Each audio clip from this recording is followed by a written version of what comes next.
जीवन बगिया ऐसी उलझी, फूल उगे कम, कांटे ज्यादा, सिमटा जीवन, डूबी सांसें, आना है तो अब भी आ जा।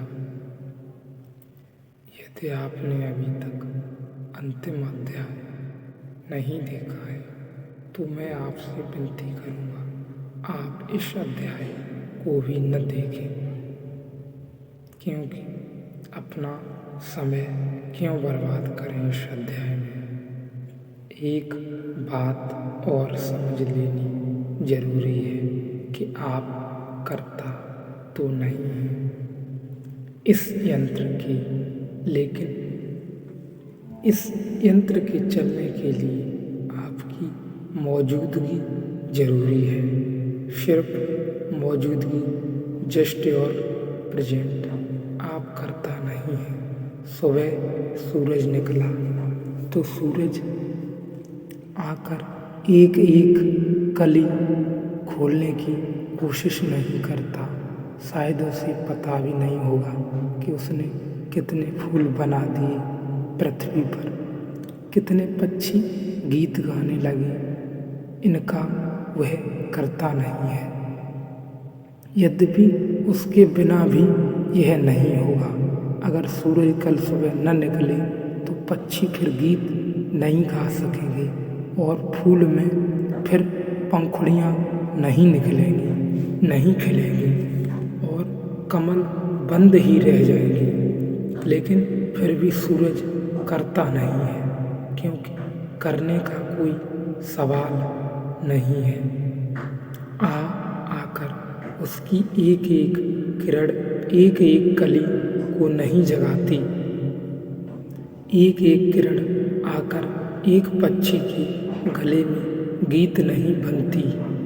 कोई चेष्टा नहीं है, सिर्फ उसका मौजूद होना आवश्यक है। सूर्य की किरण का, सूर्य का मौजूद होना आवश्यक है। विज्ञान एक बात को स्वीकार करता है, कैटेलिटिक एजेंट को विज्ञान कहता है कि कुछ चीज़ें हैं जिनकी मौजूदगी मात्र परिणामकारी है, जैसे हाइड्रोजन और ऑक्सीजन मिलकर पानी बनता है। लेकिन आप हाइड्रोजन और ऑक्सीजन को छोड़ दें तो पानी नहीं बनेगा। आप कितना ही हाइड्रोजन और ऑक्सीजन को घोल मेल करें, पानी नहीं बनेगा, क्योंकि कैटेलिटिक एजेंट अभी मौजूद नहीं है। सब बात मौजूद है, क्योंकि पानी में हाइड्रोजन और ऑक्सीजन के अलावा कुछ भी नहीं है। यह कैटेलिटिक एजेंट की बात ठीक से समझ लेनी चाहिए, क्योंकि यह साक्षी को समझने में बहुत गहरी उपयोगी बनेगी। साक्षी को समझने में पानी को हम विभाजित करते हैं तो ऑक्सीजन और हाइड्रोजन के अतिरिक्त उसमें कुछ भी नहीं पाते, बस यही दो चीज़ें हैं। तो हम हाइड्रोजन और ऑक्सीजन को मिलाएं तो यानी पानी क्यों नहीं बनता है, क्योंकि पानी में दो के अतिरिक्त और कुछ भी नहीं। तो दो को मिलाने से पानी बन जाना चाहिए, वह नहीं बनता जब तक कि बिजली मौजूद न हो।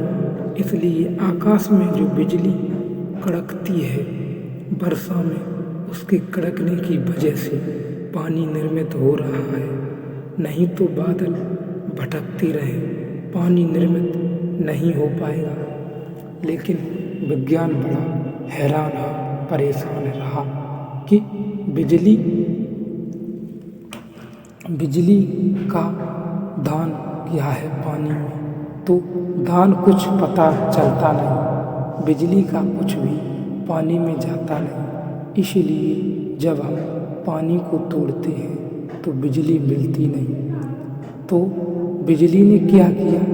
बिजली ने कुछ भी नहीं किया, लेकिन उसकी मौजूदगी ज़रूरी थी। उसकी बिना मौजूदगी के यह घटना नहीं घटती। तो बिजली कैटेलिटिक एजेंट हो गई। कैटेलिटिक एजेंट का मतलब हुआ कि मौजूदगी के बिना नहीं होगा और यह कुछ करता भी नहीं। तो आपकी मौजूदगी के बिना श्वास नहीं चलेगी, आपकी मौजूदगी के बिना हृदय की धड़कन नहीं होगी, आपकी मौजूदगी के बिना बुद्धि काम नहीं करेगी, फिर भी आप करता नहीं हैं। इसी से कर्ता की भ्रांति होती है कि जब मेरे बिना नहीं होगा तो मैं करता हूँ, क्योंकि हमारे मन में दो ही धारणाएं हैं कि अगर मैं करता हूँ तो होता है, मेरे होने पर ही होता है, मेरे न होने पर नहीं होता, नहीं हो जाता। तो स्वाभाविक निष्कर्म है कि मैं करता हूँ, हमें उस तीसरी दिशा का कोई पता नहीं है, जबकि सिर्फ मौजूदगी, सिर्फ उपस्थिति काम करती है। यह उपस्थिति कर्तव्य बन जाती है, यही हमारा बंधन है।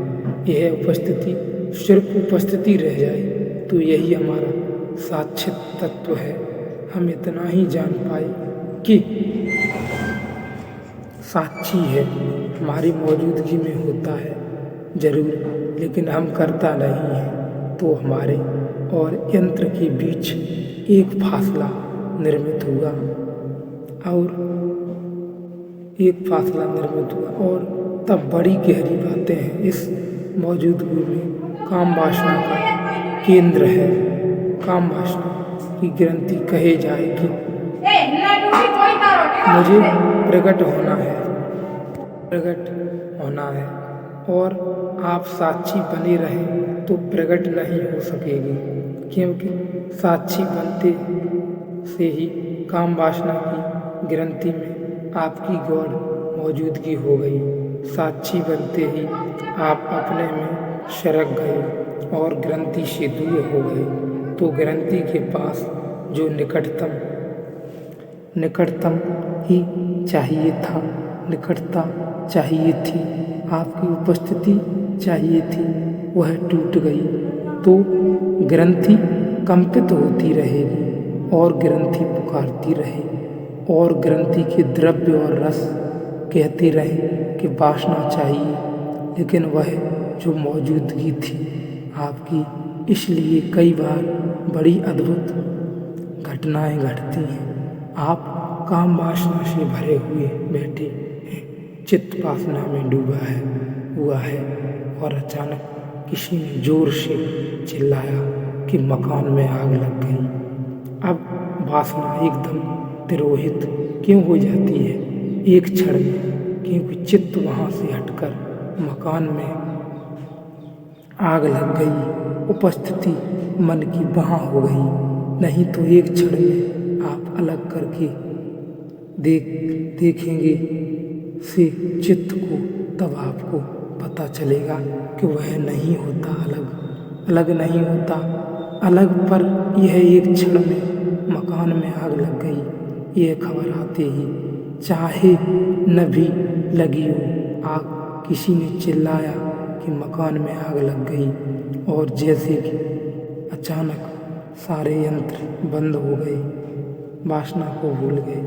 आप बात समाप्त हो गई, क्योंकि मकान में आग लग गई। इस ध्यान से ही मन भटक गया। क्या हुआ? आपकी मौजूदगी हट गई। इतनी जरूरी काम आ गया, इमरजेंसी का, आपातकालीन, कि अब चित्त को और कहीं होना संभव नहीं रह गया। वह है, हो गया या न हो गया, इस हट जाने में ही वासना तिरोहित हो गई। वासना का यंत्र अपनी जगह है, आप भी यंत्र के भीतर मौजूद हैं। फिर फर्क क्या पड़ा?